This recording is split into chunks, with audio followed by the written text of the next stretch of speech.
Hello, how are you? Today I brought a recipe that you are going to love it, for sure. It's a low-carb bread, ketogenic, with zero net carbs.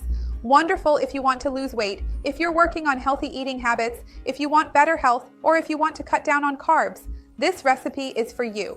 And the best part is that it has the real texture of bread, very soft and fluffy. It doesn't have that strange consistency that low-carb breads sometimes have. You're going to love it. Stay until the end because you won't want to miss it. If you love recipes that are easy, quick, and healthy, you're going to love this channel. So go ahead and subscribe. Remember to turn on the notification bell to get updates. I post new videos every day, and you're going to love them. Let's get started with our recipe, and just a reminder, the ingredients, quantities, and nutritional information, as always, will be listed below in the description. So the first ingredient I have here is the egg, which I'm going to beat until the white and yolk are well combined. Remember, I have a video on this channel where I talk more about what happens if you eat eggs every day and whether eggs raise cholesterol. That will be linked in the description. I also have a playlist with everything about the low-carb diet, bread recipes, dessert recipes, lunch, dinner, breakfast recipes, and I'll leave that down below in the description for you as well.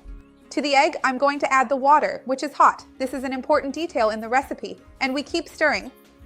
Now I'll add the baking powder here, which means this isn't a bread where you have to wait for it to rise or ferment or anything like that, because baking powder is an instant leavening agent.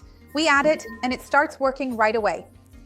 And to give our dough the right consistency, I'm going to use psyllium. Look how wonderful. Psyllium is an amazing fiber. It's great for improving intestinal transit, and since it's pure fiber, it's very low in net carbohydrates, so it's a wonderful option for making our breads.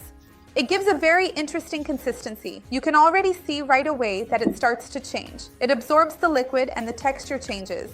It's still very watery. It seems like it won't work, but it keeps absorbing the liquid. So we're going to wait a bit now, and I'll come back in a few minutes to show you how it's turning out, because it keeps absorbing the liquid, and I'll show you some more details. Hold on.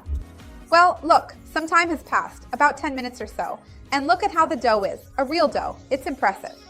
You can do two things. You can wet your hands with water and roll the balls, or you can take an ice cream scoop like this and just do it like this.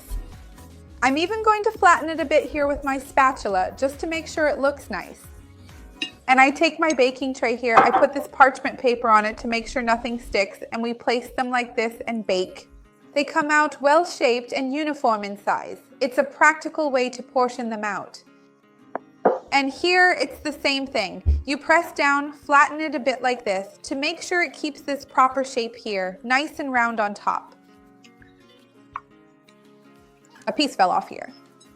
And we place it here. Now we're going to take this to the oven to bake at 360 degrees Fahrenheit. When I come back, I'll show you how they turned out, and I'll cut open one of these rolls to try it. Hang on, I'll be right back. Look, it took about 25 minutes to bake this bread. I'm going to cut it open here so you can see the texture inside. Come take a look with me. Look, it even looks like a whole wheat bakery bread. Just look how soft it is. I'll show you what the inside of this bread looks like. Check this out.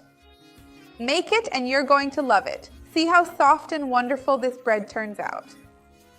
You notice that I didn't add any salt, and that way it becomes even more versatile. You can even eat it with some fruit jam.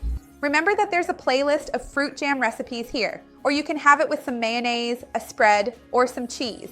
There's also a playlist here of plant-based mayonnaises, healthy mayonnaises, avocado, seed spreads. I'll leave all of that down below in the description for you. Tell me how you're going to enjoy this recipe. I just want to leave a note here to remind you that this bread is very high in fiber. The nutritional information is down below, so it's really important that you drink plenty of water throughout the day and don't eat 4 or 5 of these breads. Remember, everything has its limit when it comes to your health. One of these breads already provides about 1/3 of your daily fiber needs, which is great for helping you get enough fiber. But like everything in life, you can't overdo it. Remember that. When you increase your fiber intake, you need to drink plenty of water to compensate and hydrate that fiber in your intestines. So tell me what you're going to eat this delicious bread with. I'd love to see your comment.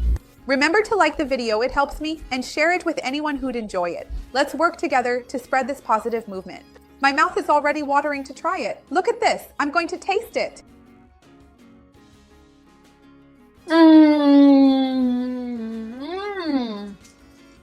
The flavor is wonderful and the texture is even better. It's perfect. See you next time. Bye.